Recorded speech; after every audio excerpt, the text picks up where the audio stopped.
নমস্কার, আমি রাজ। আপনারা দেখছেন খবর 24 ঘন্টা। একটা চিকিৎসা সংক্রান্ত বিষয় নিয়ে এসেছিলেন পরিবারকে নিয়ে, কি হলো বিষয়টি?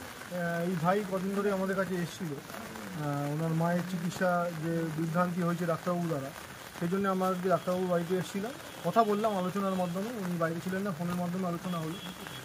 উনি যে কাজটি করেছেন খুব ভুল কাজ করেছেন, যেটা হওয়ার হয়ে গেছে ওনার মার ক্ষেত্রে ভুল চিকিৎসার মাধ্যমে।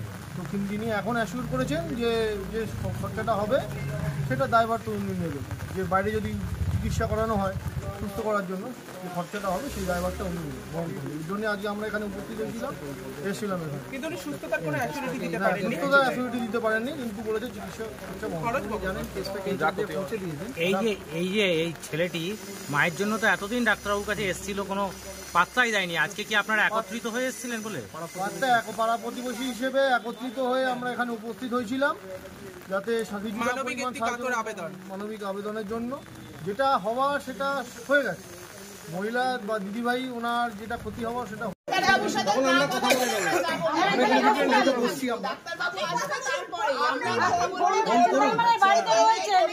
উনি কল করছেন না, মানে বাড়িতে রয়েছেন, নাহলে উনি কল করতেন। আপনার বাড়িতে কেউ যদি আসে আপনি ফোন করবেন না, এটাই আমরা শুনতে চাই। উনি এইটা যদি আপনারা ওর একটা নার্সিংহোমে কিংবা কোনো চিন্তা দাগ লাগবে না, ওখানে